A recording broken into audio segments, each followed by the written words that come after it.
सभी को नमस्कार दोस्तों। जैसा कि आप सभी जानते हैं, मैं ओम वर्मा स्वागत करता हूं आपका आपके इस प्लेटफॉर्म लर्निंग ब्रिज पर। आज एक हम नया टॉपिक पढ़ने जा रहे हैं जिसका नाम है परसेंटेज, जो कि एक मोस्ट इम्पोर्टेंट टॉपिक है, बहुत इम्पोर्टेंट टॉपिक है। इसके बिना हम किसी भी चैप्टर के कोई भी सवाल को कोई भी ट्रिक वाइज नहीं कर सकते, क्योंकि ये परसेंटेज जो आगे आएंगी, जैसे 10% की वैल्यू, 25% की वैल्यू, 30% की वैल्यू, 37% की वैल्यू, ये सब हमें जब तक याद नहीं होंगी तो हम डाटा को ट्रिकली सोल्व नहीं कर पाएंगे। तो इसीलिए आज हम सभी को सीखेंगे, सभी परसेंटेज याद भी करेंगे जब हम रेगुलर प्रैक्टिस करेंगे इसकी। थोड़ा लंबा टॉपिक है ये, 7-8 क्लास इसकी लगेंगी, उससे आप नहीं डरिए। तो इसीलिए देखिए आज हम समझते हैं परसेंटेज। तो सबसे पहली बात, परसेंटेज को समझने से पहले आपको क्या है, ट्रिक से फ्रैक्शन की एडिशन और सब्ट्रैक्शन आनी चाहिए। देखिए एक बात अगर मैं कहना चाहूँ, जैसे कि अगर देखिए ये लिखा हो होल में कि 2 होल 1/3, ठीक है ना। अब 2 होल 1/3 लिखा है। अगर हम इसे सोल्व करेंगे तो इसे सोल्व कैसे किया जाता है, कैसे सोल्व करेंगे, देखिए 3 की मल्टीप्लाई 2 में करेंगे हम, 3 2 जा 6 और 1 प्लस करेंगे तो 3 2 जा 6 और 1 यानी 7/3 आएगा इसका। यहाँ से इसे सोल्व करेंगे तो 7/3।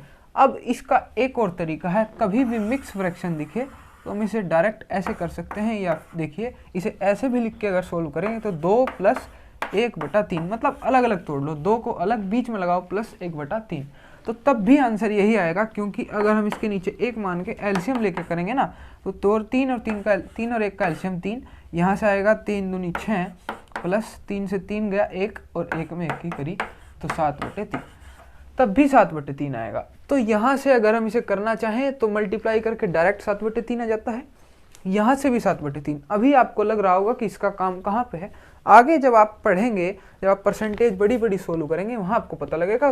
तो बस आपको ये याद रखना है कि कभी भी ऐसी वैल्यू आए 5 होल 1/2, तो हम इसे ऐसे भी लिख सकते हैं 5 + 1/2, यहाँ से भी आंसर यही आएगा और डायरेक्ट इसे करने पे भी आंसर यही आएगा। मेन मोटिव मेरा इसे बात को समझाने का यही था। अभी आप समझो, अभी देखो अब हम फ्रैक्शन इन्हीं तरह की एडिशन ट्रिक से सीखते हैं। जैसे कि मैं एक एग्जांपल लिखूं, 40 सही 3/11 प्लस आपका है 49 सही 5/11, ठीक है ना, ये है क्वेश्चन। अब इसे अगर मैं सोल्व करना चाहूँ, मैंने अभी बताया था इसे भी तोड़ के लिख सकते हैं। इसे क्या करेंगे हम, तोड़ के इसे लिखेंगे तोड़कर, तो 40 को इसे लिखा 40 + 3/11 प्लस बीच में है ही, इसे 49 को भी तोड़ लिया तो 49 को भी अलग लिख लिया, 49 + 5/11, ठीक है ना। अब क्या करेंगे, 40 को और 49 को जोड़ दो, जो ऐसे ही रियल नंबर हैं, इसे जोड़ दिया तो 40 और 49 को जोड़ के 89 लिखा, और 3/11 और 5/11 को जोड़ा तो 8/11। इसका डायरेक्ट आंसर हम ऐसे भी कर सकते हैं, डायरेक्ट ट्रिक, एलसीएम लेने की कोई ज़रूरत नहीं पड़ेगी। इसके जैसा एक और एग्जांपल लिया, जैसे कि मैं लिखूं 4 सही 5/10 प्लस 7 सही 1/10। तो अगर इसे करने लग जाए, मैंने कहा अभी अलग अलग तोड़ लो, 4 + 5/10 प्लस बीच में है ही 7 + 1/10, ठीक है ना।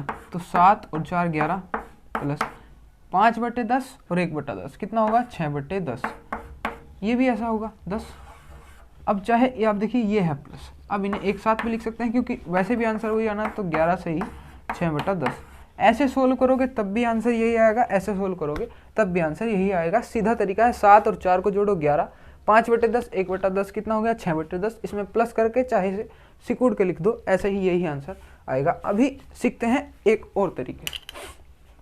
अब ये तो हमने सीखी क्या कि हम फ्रैक्शन का प्लस कैसे ट्रिक से कर सकते हैं। इसका काम आपको बहुत ज़्यादा पड़ेगा, वो आगे को आप समझ में आएगा जब आप परसेंटेज पढ़ेंगे। अभी आपको ऐसे लग रहा होगा कि इसका कोई काम नहीं है। अब हम एक और सीखेंगे। देखो एक और क्वेश्चन इसी तरीके का लिया जाए कि 2 सही 3/19 प्लस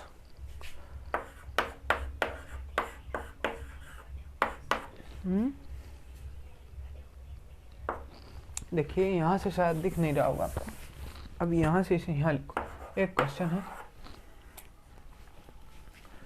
2 सही 3/19 प्लस 5 सही 12/19 प्लस 6 सही 18/19। ये सवाल है। 18 नहीं, इसे आप 16 कर लीजिए, ठीक है ना। तो यहाँ से सवाल है। अब इसे उसी तरीके से सोल्व करेंगे तो लिखेंगे 2 प्लस 3/19 प्लस 5 प्लस 12/19। अलग अलग इसे लिख सकते हैं, मैंने आपको अभी बताया है। तो 6 प्लस 16/19 भी इसे लिख सकते हैं। अब 2 और 5 7, 7 और 6 13, इसे अलग जोड़ लो तो 13 प्लस, अब ये कितना आएगा, बेस सेम है तो ऊपर के डायरेक्ट जुड़ जाएंगे। 12 और 3 15, 15 और 16 कितने हुए 31, तो 31/19। अब इसे ऐसे भी लिख सकते हैं एक साथ करके, तो 13 सही 31/19, ये इसका आंसर है। पर ये आंसर गलत हो जाएगा यहाँ पे, किस वजह से अभी बताएंगे। ये गलत इसलिए हो जाएगा क्योंकि न्यूमरेटर में हमेशा डेनोमिनेटर से छोटा आना चाहिए, तब आंसर सही होगा। अब देखिए जो क्या है, ये इसे ऊपर कहा जाता है न्यूमरेटर, इसे सब जानते ही हैं। इसे कहा जाता है डेनोमिनेटर, इसे शायद अंश कहा जाता है हिंदी में, अंश, और इसे कहा जाता है हर। यानी अंश जो होगा हमेशा हर से छोटा होना चाहिए, अगर नहीं है तो उसे बनाना पड़ेगा, आंसर नहीं आ पाएगा सही ऑप्शन के हिसाब से। अब देखिए आंसर हमारा आया है 13 सही 31/19, ये आंसर आया है। तो अब मैंने कहा कि ऊपर वाला हमेशा छोटा होना चाहिए, नीचे वाला बड़ा होना चाहिए, पर यहाँ उल्टा है। तो क्या करेंगे, 19 से अगर इसे डिवाइड करेंगे तो कितनी बार में चलेगा, 19 एक बार में चलेगा, 19 1 19 चलेगा, क्योंकि 2 बार चलाएंगे तो 19 दूनी 38 ज़्यादा हो जाएगा। तो एक बार में चलेगा, तो जो एक बार में चलेगा वो इस 13 में जोड़ना पड़ेगा। तो 19 से जब इसे चलाया एक बार में चलाएंगे, 19 ही कम 19, तो 13 में 1 जोड़ देंगे, 13 प्लस 1, जितनी बार में टेबल में चलेगा वो इसमें जुड़ेगा, ठीक है ना। तो 13 1 13 चला, 1 में चला तो 13 में जोड़ दिया 1, ठीक है ना, 13। अब यहाँ से जितनी बार चलने के बाद जो रिमाइंडर बचेगा, यानी शेषफल जो बचा, अब देखिए 19 एक बार चलाया तो कितना बचेगा, 19 इसमें एक बार चलाया तो यहाँ से आपका बचेगा जी 13, शायद 12 बचेगा, हाँ 12 बचेगा। तो ये बचेगा 13 प्लस 1, तो यहाँ पे लिख दिया क्योंकि एक बार में चलाया वो 13 के साथ जुड़ गया। ऊपर लिखा जाएगा 12, यहाँ भी लगा दो प्लस 12/19, ठीक है ना। अब 13 और 1 को जोड़ दो, यहाँ से आएगा 14 प्लस 12/19, और भी कर सकते हैं 14, अब इसे एक साथ भी लिख सकते हैं 14 सही 12/19, ये आंसर आपका आएगा, ठीक है ना। ये आंसर आपका आएगा इसमें। तो आंसर ऐसे ही करना होगा क्योंकि ऊपर का हमेशा छोटा होना चाहिए। देखिए इसमें ऊपर का छोटा है, 14 सही 12/19, आप इसे उतारिएगा, तब तक हम करेंगे अगला होगा जो ये दोनों चीज़ मैं आपको बता रहा हूँ। अब सब्ट्रैक्शन सीखेंगे। अब इसका एक सवाल लिया जाए, सवाल जो होगा इसका, तो यहाँ पे लेंगे 10 - 3 सही 7/39। देखिए अब हम समझो बात को, अगर ऐसे में आ जाए हमेशा माइनस करना हो, ये चीज़ आगे आपकी परसेंटेज में बनेगी, ऐसी फ्रैक्शन आपकी परसेंटेज में बनेगी। जब परसेंटेज के हम सवाल करेंगे तो उसमें डायरेक्ट इसे कैसे सोल्व करेंगे, ट्रिक के साथ। देखिए मैंने बताया, अभी करेंगे हम क्या, जैसे 10 है और यहाँ पे क्या है 3, जो मिक्स फ्रैक्शन में होल में है इसे देख लो, तो 10 - 3 आ रहा है डायरेक्ट, इसे भूल जाइए पीछे का। तो यहाँ में 10 में से 3 नहीं 4 घटा लो, तो 10 में से 4 जो घटाया तो बचा 6। और फिर ये करने के बाद बस नीचे से ऊपर वाला घटाओ, यानी डेनोमिनेटर से ऊपर वाला घटाओ। 39 में से 7 गए 32, ऊपर लिखो, नीचे 39, ऐसे कैसे आंसर आ गया ये आपका, समझे। एक और क्वेश्चन इसका देखते हैं। एक और क्वेश्चन अगर लिया जाए इसका, तो 15 - 3 सही 4/11। देखिए मैंने बताया है 15 में से 3 की जगह कितना घटाओ, 4 घटाओ, तो 15 में से 4 गए, कितने बचे 11, और फिर इससे इसे घटा के लिख दो, तो 11 में से 4 गए 7, और 7/11 आंसर, ये आएगा इसका आंसर। ऐसे हम तरीके से जल्दी से सोल्व कर सकते हैं, आगे ऐसे आएगा। इसका और भी एग्जाम्पल आप लेके सोल्व कर सकते हैं। आशा करता हूँ आपको दोनों सब्ट्रैक्शन और एडिशन समझ में आए होंगे। अभी हम करेंगे, अब इसके बाद हम करेंगे कि परसेंटेज से, परसेंटेज को कैसे फ्रैक्शन में करें। पहले समझते हैं कि परसेंटेज को फ्रैक्शन में कैसे कन्वर्ट किया जाएगा। अब देखिए सबसे पहले आप परसेंटेज का मतलब समझिए। तो परसेंटेज का मतलब क्या है, परसेंटेज का मतलब प्रतिशत, प्रतिशत का मतलब, प्रति का मतलब होता है एवरी, यानी प्रति एक, यानी सिंपल भाषा में कहें तो हर एक, हर एक शत मतलब 100, यानी कोई वैल्यू, इसका मतलब क्या है कि कोई वैल्यू, कोई भी चीज़ 100 पे कितनी है, 100 पे कोई चीज़ कितनी है, उसका मतलब है प्रतिशत, यानी प्रत्येक 100 पे कोई चीज़ कितनी है, प्रत्येक 100 पे कोई चीज़ कितनी है। अभी देखिए, अब हम देखेंगे ऐसे कि परसेंटेज। अब देखिए, जैसे आपने देखा होगा परसेंटेज को हम फ्रैक्शन में कन्वर्ट करेंगे, परसेंटेज टू फ्रैक्शन। अब देखिए परसेंटेज टू फ्रैक्शन, तो सबसे पहले अगर मैं सिंपल एग्जांपल लूँ 10%, सबसे सिंपल एग्जांपल अगर मैं लूँ तो 10% होगा। तो 10% जो है, अब इस परसेंटेज को हटाने के लिए परसेंटेज से जब हम फ्रैक्शन में बदलते हैं, इस 10% का मतलब क्या है, सबसे पहले वो समझिए। 10% का मतलब क्या है? 10% का मतलब क्या है कि 100 पे क्या है, कोई चीज़ कितनी है। परसेंट का मतलब सबसे पहले यही होता है, मैंने बताया है कि प्रतिशत, यानी हर एक 100 पे कोई चीज़ कितनी है। अब देखिए ये 100 पे कितना है, 10 है, यानी 10/100। समझो बात को। 10% का मतलब, परसेंट का मतलब क्या होता है कि कोई चीज़ 100 पे कितनी है। तो 100 पे ये कितना है, 10 100 पे कितना है, वो 10 100 को भाग करो, यानी 10/100। तो 10 100 पे कितना है अभी पता लग जाएगा यहाँ पे। इसे अगर फ्रैक्शन में करेंगे तो इससे 1 0 से 1 0 कटी, तो 10% की फ्रैक्शन आई 1/10।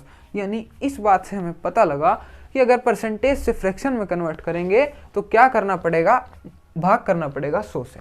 देखिएगा अगर ऐसे ही क्या आया 20% हो जाए, तो 20% में भी क्या करेंगे, 20/100 करना पड़ेगा परसेंटेज को हटाने के लिए। अब हमने इसे करा, काट दिया, 20/100 करा, तो 20/100 कितना होगा, 2 1 कम 2, और यहाँ से चलेगा 5 बार, तो 1/5। ऐसे ही हर एक वैल्यू आपको ये याद करनी होगी डायरेक्ट। ये चीज़ हर जगह नहीं चलेगी, आपकी बेस समझाने के लिए है कि ये वैल्यू कैसे आई। परसेंटेज से जब फ्रैक्शन में कन्वर्ट करेंगे तो 100 से भाग करके वैल्यू आएगी। तो ये आपको डायरेक्ट याद करनी पड़ेगी कि 10% का मान कितना होता है, 1/10। 20% का मान होता है 1/5। ऐसे ही किसी भी चीज़ का मान, 30% का मान कितना होता है, देखिए 30/100 करेंगे, 30/100 का मतलब क्या होगा, 3/10। 40% का मान, 40% का मतलब क्या है, 40/100 काट देंगे तो 2 दूनी 4, 2 पंजे 10, यहाँ से तो आएगा 2/5। ऐसे आपको सारी वैल्यू याद करनी पड़ेंगी, 10%, 20%, 30%, 40%, और भी बहुत सी वैल्यू हैं। जैसे कि मैं लिखूँ 25%, सबसे ज़्यादा जो पूछी जाती हैं 20 और 25%, सबसे ज़्यादा इनका बोलबाला होता है। 25% का मतलब 25/100, ठीक है ना। इसे काटते हैं, 5 से काटेंगे तो 5 बार में, और यहाँ 20 बार में, तो 5 से काटेंगे 1 बार में और 4 बार में, यानी 1/4।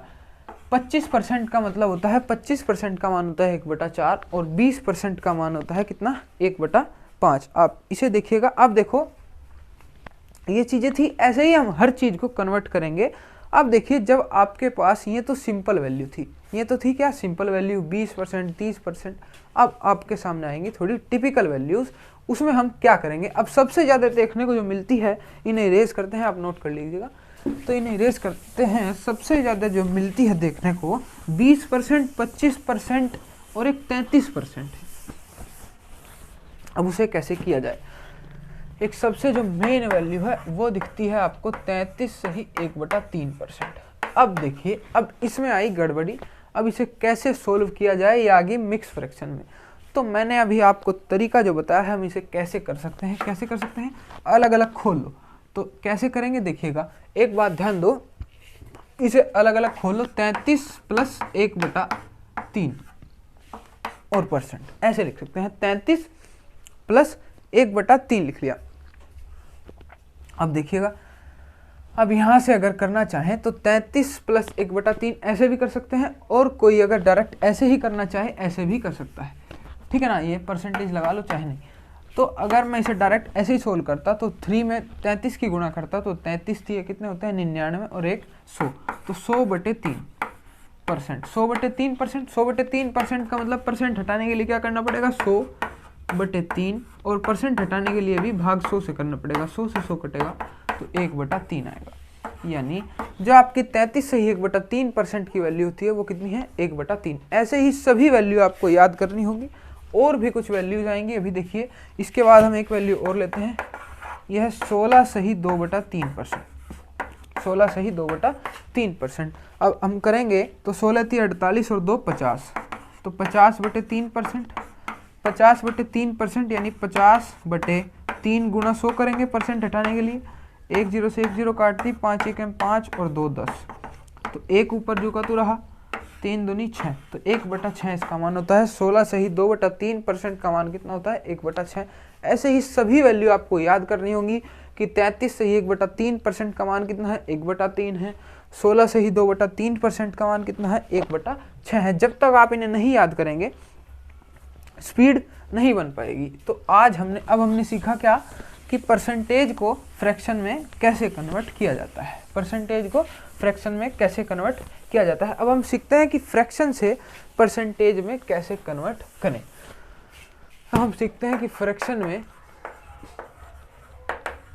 Fraction to percentage. अब हमने सीखा था परसेंटेज टू फ्रैक्शन, तो अब इसमें उल्टा है। जैसे ही उसमें क्या था, जब हम परसेंटेज से फ्रैक्शन में जा रहे थे तो हमें उसमें क्या करना पड़ता था? फ्रैक्शन में जाने के लिए हमें करते थे डिवाइड 100 से।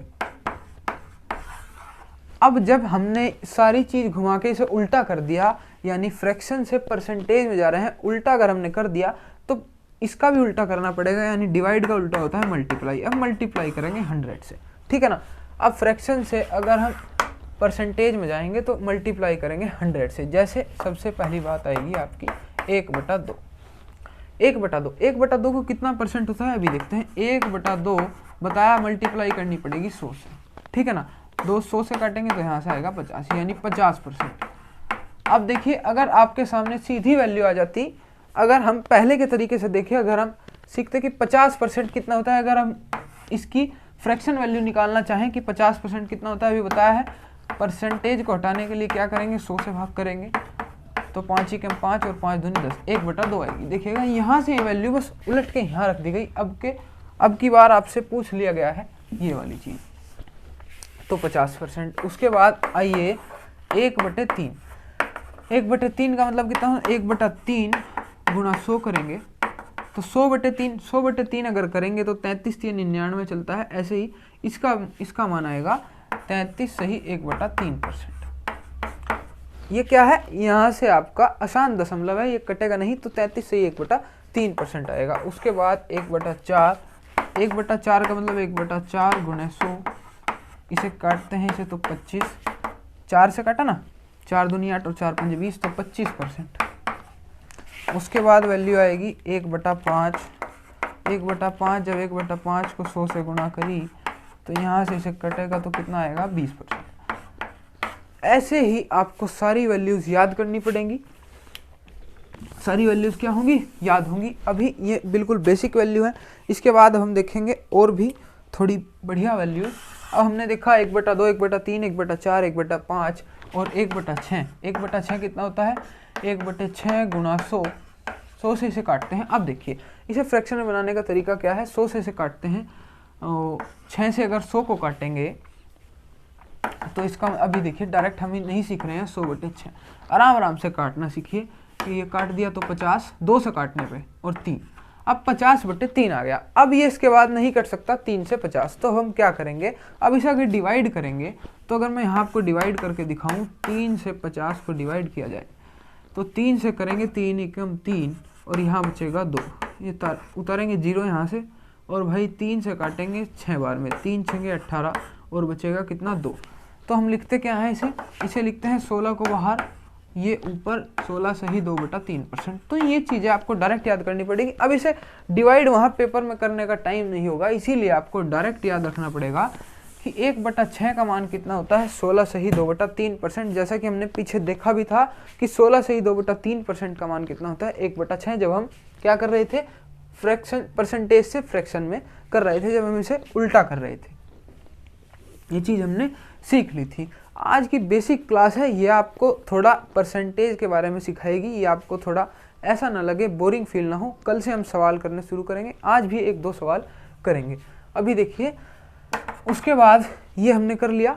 अब इसकी डायरेक्ट भी सीखते हैं। देखिए 3 से अगर भाग करेंगे, इसे 3 से भाग, ये 16 से 2/3% दिमाग में कैसे कर सकते हैं? देखिए 3 से अगर इसे करेंगे तो 3 का पहाड़ा चलाइए, मतलब 16 3 48 चल सकता है। ध्यान से रखो कि 16 3 48 होता है, तो 16 तो आ गया बाहर, और जो 48 के बाद जो 2 बचा ये 50 है ना, ये 50 है, तो जो 2 बचा वो रिमाइंडर है, वो 2 नीचे और 3 से भाग करें तो 16 से ही 2/3%। ऐसे ही 1/7 का मान, तो 1/7 को करेंगे तो 100/7, क्योंकि 100 की गुणा होगी।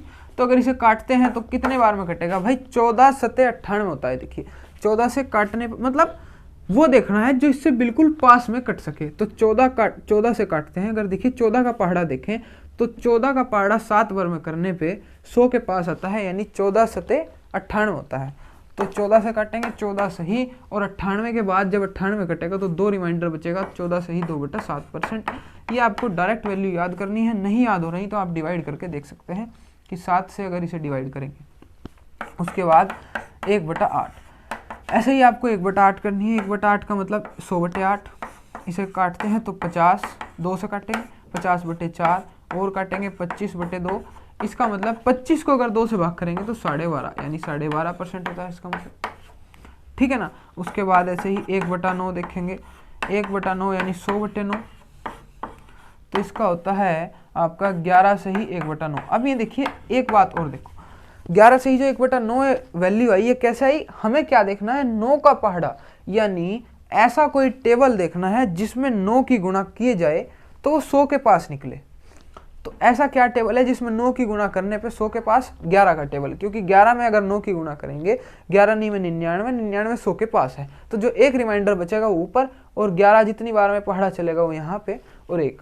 अगर आप देखें तो 9 में 11 की गुणा करने पर 99 और 1 100/9 ही बन रहा है, ठीक है ना। ऐसे ही 1/10 का मान, 1/10 हम अभी देख ही चुके हैं। 1/10 का मतलब 100/10, 100/10 यानी 10%। ऐसे ही आज आप सिर्फ 10% तक हम याद करेंगे, 10% तक आपने सीख ली होंगी। आइए देखते हैं इसके ऊपर 1-2 सवाल देख लेते हैं। अब आप एक बात और समझिए, एक चीज़ और रह गई थी, उसे भी समझेंगे। सबसे पहले आप ये देखो कि जैसे अगर मैं लिखूँ 1/2, 1/2 का मतलब अभी दिखा हमने, अभी हमने देख लिया कि 1/2 का मतलब होता है 50%। कैसे आया, मल्टीप्लाई कर ली 100 से, यानी 1/2 का मतलब 50%। अगर मैं लिखूँ यहाँ से 1/5, 1/5 का मतलब अभी हमने देखा 20%, ठीक है ना। अगर मैं अभी इस 1/5 का 2 गुना करना चाहूँ, यानी मैं अभी फ्रैक्शन अगर आ जाए मेरे सामने 2/5 की, तो 2/5 का मतलब क्या है ये समझो पहले। अब देखिए अगर हम 2/5 को देखें, तो 2/5 को अगर देखें तो सीधा अगर हम ध्यान लगाएं तो 1/5 में हमने किसकी गुणा की है, 2 की, तब जाके 2/5 आया। क्योंकि देखो यहाँ से समझो, अगर मैं 1/5 में 2 की गुणा कर दूं तो 2 की गुणा कहाँ जाएगी, ऊपर जाएगी, तो यहाँ आएगा 2/5। यानी बेस का काम है, बस हमें क्या देखना है, बेस। बेस में 5 है, यानी 1/5 पे ध्यान दौड़ाओ। तो 1/5 में कितने की गुणा हो रही है, 2 की, यानी 2/5। तो इसलिए जो यहाँ 1/5 में 2 की गुणा हुई, 2/5 हो गया। तो जो 1/5 की वैल्यू थी, इसमें भी 2 की गुणा करेंगे तो सीधा 2/5 का माना जाएगा। 20 में 2 की गुणा करें 40%। अगर आपको नहीं समझ में आ रहा है तो अभी देखिए, अभी और एक और कर लें, फिर उसके बाद समझाऊंगा। अब 1/5 है, हमने 2/5 देख ली। अगर मैं लिखूँ 3/5, ठीक है ना, 3/5, तो 3/5 कैसा होगा। अभी देखो मैंने 1/5 में कितने की गुणा करी, 1/5 में कितने की गुणा की गई है, यहाँ पे 3 की। समझो कैसे भाई, 1/5 में अगर 3 की गुणा कर लूँ तो 3 की गुणा कहाँ जाएगी, 1 के पास, 3/5 हो जाएगा। तो 1/5 में मैंने 3 की गुणा करी, तो जो 1/5 का मान था उसमें भी 3 की गुणा करनी पड़ेगी, यानी 20 में भी 3 की गुणा करेंगे तो 20 दिए 60%। डायरेक्ट इसका 60% लिख सकते हैं। मतलब क्या, यहाँ से एक बात साफ हो गई कि हमें क्या करना होगा, बेस पे काम करना होगा। यानी किसी भी मान को निकालने के लिए, कोई भी बड़ा मान अगर हो, हम देखेंगे कि बेस में क्या है। बेस में जो भी होगा तो बेस वाली चीज़ देखो, अगर इसकी जगह 7/5 भी आ जाए, देखिए अगर इसकी जगह कुछ भी आ जाए, जैसे 4/5 भी अगर आ जाए, तो आपको क्या करना है, बेस पे ध्यान देना है। बेस है 5 वाला, यानी 5 बेस किस वैल्यू में था, 1/5 में था। तो 1/5 का मान कितना था, 20%। और ये 1/5 में कितने की गुणा है, 4 की गुणा है। तो 20% में भी 4 की गुणा करो, 20 चौके 80%। ध्यान देने की बात। अगर इसी तरह आ जाए 7/5, 7/5, अब हम गए बेस पे, बेस है 5, 5 को ध्यान रखते ही जाओ 1/5 पे, तो 1/5 का मतलब 20%, तो 7/5 का मतलब कितना होगा भाई, 1/5 में 7/5 बनाने के लिए भाई 1/5 में अगर 7 की गुणा करेंगे तो देखिए गुणा होगी ऐसे, तो 7/5 यहाँ से आया, यानी 1/5 का जो मान था हमने उसमें 7 की गुणा कर दी। तो इसका आंसर भी ऐसा ही होगा, जो 1/5 की जो वैल्यू थी यानी जो 20% वैल्यू थी उसमें भी हमें 7 की गुणा करनी पड़ेगी, तो 140%, समझे। तो यानी 1/5 में कितने की गुणा की होगी, जो 7/5 आया 7 की गुणा, तो इसी तरह जो 1/5 का मान था उसमें भी 7 की गुणा करनी पड़ेगी। तो 1/5 का मान था कितना, 20%, और 20% में जब 7 की गुणा करेंगे तो यहाँ से 140 आएगा। ऐसे बनती हैं ये वैल्यूज़। अभी और भी देखेंगे, अभी देखिए, अब हम 4 से लेकर देखेंगे, मतलब मैं आपका बेस बनाना चाह रहा हूँ, आपको ये चीज़ें पता होंगी तो आप सवाल को जल्दी अप्रोच कर सकेंगे। जैसे कि चौक किधर है भाई, अगर लिखा जाए कितना 1/4, 1/4 कितना होता है 25%, ठीक है ना। अभी याद क्या थे हम, अब 1/4 की जगह 25% आ गया। अब अगर आपके सामने आ जाए 3/4 तो क्या करेंगे, 1/4 में कितने की गुणा है, 3 की गुणा है, क्योंकि 1/4 में 3 की गुणा करेंगे तभी 3/4 आएगा। कैसे, देखिए 1/4 में अगर 3 की गुणा करूं तो एक गुणा हमेशा ऊपर जाती है, तो ऊपर जाएगी तो 3 में 1 की गुणा होगी, 3/4, तो यानी 1/4 में 3 की गुणा है तब जाके 3/4 आया। ऐसे ही जो 1/4 का मान है इसमें भी 3 की गुणा अगर कर देंगे तो 3/4 का मान आ जाएगा 25 × 75, यानी ये होता है 75%। याद करने की जरूरत नहीं पड़ेगी, बेस से काम चल जाएगा। अगर इसी की जगह कह देता 7/4, तो देखिए 1/4 में कितने की गुणा है, 7 की गुणा है, तो 1/4 का जो मान आपको याद होना चाहिए बस उसी में 7 की गुणा कर दो, तो 25 सते कितना होता है, 25 सते 175%, ठीक है ना, 175%। ऐसे ही हम हर एक वैल्यू निकाल सकते हैं और भी देख सकते हैं। देखो और भी एग्जाम्पल मैं आपको लेके समझा देता हूँ, और एग्जाम्पल अगर समझे। अब परसेंटेज की वैल्यू को समझते हैं। जैसे अगर लिखूँ 4%, अब इनका उल्टा समझ रहे हैं। जैसे 4% का मान हमें देखा भाई भाग 100 से करेंगे तो 1/25 आएगा, 4% का 1/25। इसी की जगह मैं कह दूं कि 8% कितना होगा, 8% कितना होगा, यानी देखो 4 में कितने की गुणा हो रही है, 2 की गुणा, तब जाके 8% आ रहा है। भाई रिलेट करिएगा, रिलेट करके आपका आंसर देगा। 4% की जगह 8% दे दे, 12% दे दे, 4 के जितने भी फैक्टर होंगे उसकी वैल्यू 4 वाली वैल्यू से निकल जाएगी। देखिए अगर 4 के फैक्टर है 8, तो 4 का कितनी बार में फैक्टर है, 4 दूनी 8, यानी 2 की गुणा करके आ रही है। ऐसे ही इसमें भी 2 की गुणा कर देंगे तो आंसर आ जाएगा 2/25, ठीक है ना। अगर 4 का कोई दूसरा फैक्टर दे दे, यानी जैसे दे दे 20%, तो 20% दे दे। 20% में क्या करेंगे, देखिए 4 में कितने की गुणा हो रही है, 5 की गुणा। तो ऐसे ही जो 4 का मान है, 4% का जो मान था, 4% में कितने की गुणा हुई, 5 की गुणा। तो ऐसे ही 4% का जो मान था इसमें भी 5 की गुणा करनी पड़ेगी, तो यानी कितना आएगा, ऊपर जाएगी गुणा, तो 5/25, 5/25 यानी 1/5। 20% का मान 1/5 हमने आपको डायरेक्ट भी याद करा है। ये यहाँ से बनती है ट्रिक। और भी देख सकते हैं, इसे अगर रब कर दें तो और भी आ सकता है। जैसे कि एग्जाम्पल कुछ भी आप ले लीजिएगा, 5%। 5% का मतलब क्या है, 1/20। अगर मैं कहूँ 15% बताइए, तो 15% कितना होगा भाई, 5 में कितने की गुणा हुई, 3 की गुणा, तो ऐसे यहाँ भी 3 की गुणा होगी, तो 3/20। अगर मैं कहूँ बताइए आप 30%, 30% कितना होगा भाई, 5 में कितने की गुणा हुई, 6 की गुणा, क्योंकि 5% जो था बेस था, तो 5% बेस में 6 की गुणा हुई, तो जो 5% बेस की वैल्यू थी उसमें भी 6 की गुणा करनी पड़ेगी, यानी कितना होगा 6/20। और 6/20 को अगर काटेंगे 2 × 6 और यहाँ से 10, तो यानी 3/10, जैसा कि हमने पीछे भी सीखा था। ये सभी चीज़ एक दूसरे से रिलेट करके आपको निकालनी होंगी। और भी एग्जाम्पल ले सकते हैं। जैसे अगर लिया जाए एग्जाम्पल और भी ले सकते हैं। जैसे अगर लिया जाए आपका 1/6, 1/6 का मान अभी देखा था हमने।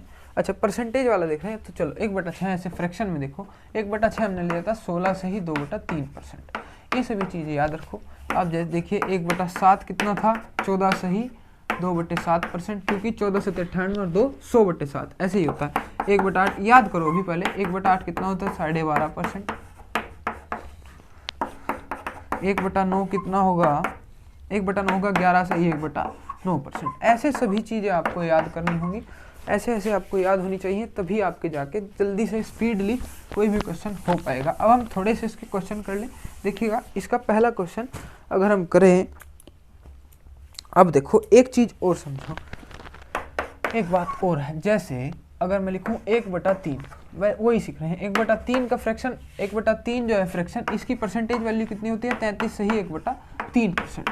अगर मैं इसे कर दूं, इसे यहाँ से मैं 2 × 2 करके 2/3 का मान पूछने लग जाऊँ, तो 2/3 का मान कितना होगा? ऐसे ही हमें यहाँ पे भी 2 गुना करना पड़ेगा, इस पूरे का 2 गुना करना पड़ेगा। तो इस पूरे का 2 गुना, हर चीज़ का 2 गुना, तो 33 का 2 गुना करेंगे तो 33 दूनी 66, और 1 की गुणा 2 में करेंगे तो 66 से ही 2/3%। ये होगा इसका। समझो बात को, 1/3 2/3, भाई 1/3 से मैं 2/3, हमें सिर्फ क्या याद रखना है? मैंने बताया था हमें बेस को पकड़ना है। बेस कितना था? 3 याद रखते ही हम जाएंगे 1/3 पे। 3 वाला कोई भी सवाल देखा, चाहे 1/3 हो, 4/3 हो, 7/3 हो, 8/3, 3 बेस को याद रखते हुए 3 बेस याद रखेंगे। जैसे ही 3 वाला कोई भी सवाल दिखा, हमें मान को याद करना है, किसके? 1/3 को।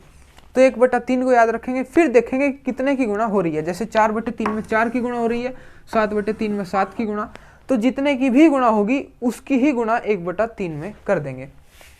जैसे 1/3 था, हमने देखा था 2/3, तो 2/3 में 2 की गुणा हो रही थी, तो ऐसे ही 1/3 का जो एक्चुअल जो वैल्यू थी वो थी 33 से ही 1/3%, तो इसमें भी 2 की गुणा कर दी। ऐसे ही सभी चीज़ों की वैल्यू हम निकाल सकते हैं, और जैसे जैसे क्वेश्चन आएंगे आपको स्पष्ट रूप से पता लगता जाएगा। पहला सवाल इसका देखिए, सबसे पहले एक चीज़, ये भी सवाल है। क्वेश्चन नंबर पहला क्या है कि हमको करना है 433 सही 1/3% का मान। इसे आप निकालिए। अब 433 सही 1/3% का मान, इनके जो बड़ी बड़ी वैल्यूज आ जाएंगी, इनका मान निकालने में बहुत दिक्कत आएगी। तो इसे हम कब तक ऐसे करेंगे कि 3 की गुणा करो 433 में, फिर 1 जोड़ दो, तो उससे नहीं होगा। ऐसी जो बड़ी वैल्यूज होंगी उनके हम क्या करेंगे? टुकड़े करेंगे। अब 433 में हम क्या कर सकते हैं? 400 के, इसे 400 को अलग लिखो कि 400% प्लस इसे अलग लिख लो 33 सही 1/3%।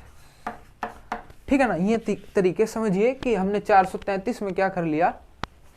400 को अलग लिख लिया और 33 को अलग लिख लिया। अब 400% का मान क्या होगा? 400% हटाने के लिए बटे 100 करेंगे तो 400/100 प्लस 33 से ही 1/3%, अगर आपको याद हो कितना होता है? 1/3। तो यहाँ से अगर इसे काटते हैं तो यहाँ से आएगा 4 प्लस 1/3, इसे हम लिख सकते हैं 4 होल 1/3। ये भी इसका आंसर हो सकता है। ऐसे हम हर एक वैल्यू क्या कर सकते हैं? निकाल सकते हैं। अगर इसे वैसे पूछे कि मिक्स से इम्प्रॉपर में बताओ, तो 4 × 12 और 1 13/3 भी इसका आंसर है। 13/3 सॉरी, ये दोनों चीज़ इसके आंसर हैं। ये मिक्स फ्रैक्शन में, इम्प्रॉपर फ्रैक्शन में। इसकी जगह कोई और सवाल देखिए क्या किया? 433 में 400 को अलग कर लिया और 33 सही 1/3 जो का तो ये अलग कर लिया। 400 का मान लिख लिया 4%, 33 को लिख लिया 1/3, जो हमने अभी सीखा था कि 33 सही 1/3% कितना होता है? 1/3। तो 400 का 4 प्लस 1/3, इसे हम सिकुड़ के लिख सकते हैं कि 4 सही 1/3%। इसे भी आंसर निकाल लिया। एक और सवाल इसके जैसा ही अगर बनाएं,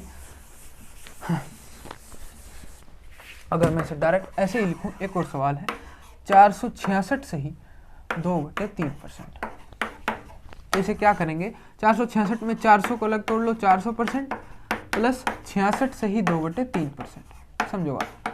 तो 400% का मान ऐसे ही 4 प्लस 66 सही 2/3%। अब देखो इसमें भी क्या है? अब मैंने बताया था कभी भी कोई भी मान आएगा तो उसमें बेस को ध्यान रखो। बेस में कितना है? 3, यानी 3 है तो 1/3 का मान कितना होता है? 33 सही 1/3%। बेस में 3 दिखते ही आपको 1/3 पे पहुंच जाना है। तो 1/3 का मान कितना होता है? 33 सही 1/3%। तो अगर आप ध्यान से देखें तो 1/3 के मान में 2 की गुणा है ये, तो कितना है? 2 की गुणा है, यानी 2/3। अगर देखिए 1/3 के मान में कितने गुणा है? 2 की। अगर 2 की गुणा करेंगे तो वहां से क्या आएगा? 2 की गुणा 33 दूनी 66 और 2/3। तो 1/3 के मान में कितने की गुणा है? 2 की गुणा है, तो 2/3, यानी ये 2/3 का मान है। तो ये सब 2/3 है, इसे लिख सकते हैं 4 सही 2/3 आंसर। इसे भी लिख सकते हैं। अगर आंसर यहाँ नहीं आया तो 4 × 3 12 और 2 14/3, ये भी आंसर आएगा। दोनों इसके सही आंसर है। ये मिक्स में है, ये इम्प्रॉपर में है। आपको तरीका समझ में आ गया होगा। एक और क्वेश्चन देखते हैं बस। फिर उसके बाद एक चीज़ और, फिर आज की क्लास ओवर। बस इतना ही करेंगे आज, कल से हम क्वेश्चन करने इसके शुरू करेंगे। एक सवाल और देखते हैं, एक तरीका और है। देखिए, देखो एक लिखूं अगर मैं 1028%, अब है फ्रैक्शन, अब फ्रैक्शन नहीं है, अब परसेंटेज है। अब 1028%, अगर मैं इसकी पूछने लग जाऊं फ्रैक्शन मान कितना होगा, तो 1028 को क्या करेंगे, दो जगह तोड़ लेंगे, यानी 1000% प्लस करेंगे 28%। तो 1000% का अगर मान देखें तो 1000% हटाने के लिए बटे 100, तो कितना होगा, यहाँ से आएगा 10 प्लस 28%। अब 28% का मान भी याद नहीं है, तो 28% को भी तोड़ लो, 7 गुणा 4%, यानी 4% का तो मान आपको याद है ही। तो 4% का कितना होता है, 1/25। तो जब हम क्या करेंगे 1/25, यानी यहाँ से क्या होगा कि 7 में अगर 4% का मान याद है 1/25, तो कितना हो जाएगा 7/25। तो यहाँ 10 है, प्लस करेंगे 7/25। अगर आंसर निकालना चाहें तो 10 से ही 7/25, ये भी इसका आंसर आ सकता है। और आप सोल्व करेंगे तो इम्प्रॉपर में भी आंसर लिख सकते हैं, दोनों आंसर सही है। तरीका मैंने आपको बताया है, बस यही तरीका आप लेके सोल्व करेंगे। 10 से ही 7/25। देखिए क्या करा, 1028 को अलग अलग तोड़ लिया, 1000% अलग, 28% अलग। 1000 को लिख लिया 1000/100, 10 प्लस 28 को लिख लिया 7 गुणा 4, 7 गुणा 4। अगर आपको 28 का मान भी नहीं याद है, इसे भी तोड़ लो कि 7 गुणा 4। तो 4% का मान याद है कितना होता है 1/25, तो 7 में 1/25 की गुणा होगी 7/25। तो यहाँ पे 10 था, प्लस कर दिया 7/25, तो 10 से ही 7/25, ये आ गया आपका आंसर। तो आशा करता हूँ आपको आज के सभी सवाल समझ में आए होंगे। सवाल तो आज नहीं थे, छोटे मोटे मामूली सवाल थे, कल हम इसके थोड़े और आगे क्वेश्चंस करेंगे। आज बिल्कुल बेसिक परसेंटेज हमने देखा है, आज परसेंट थोड़ी याद की है, परसेंटेज से फ्रैक्शन में बदलना, फ्रैक्शन से परसेंटेज में बदलना, ये हमने सीखा है।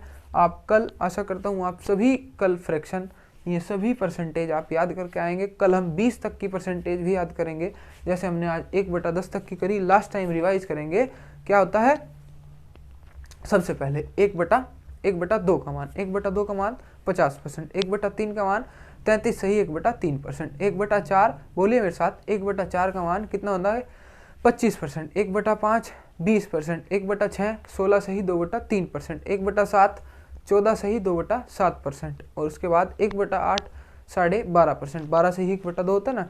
और उसके बाद 1/9 कितना होता है 11 सही 1/9%, 10% कितना होता है, और उसके बाद 1/10 कितना होता है 10%। ये 10 के 10 फ्रैक्शन आप कल को याद करके आएंगे। उसके बाद मैं कल इन 10 से आगे से करूंगा, पहले 10 का रिवीजन कराऊंगा, फिर 11 से शुरू करेंगे, 11 से 20 तक, फिर पूरे 20 का रिवीजन करेंगे, फिर क्वेश्चन करने शुरू करेंगे। Thank you.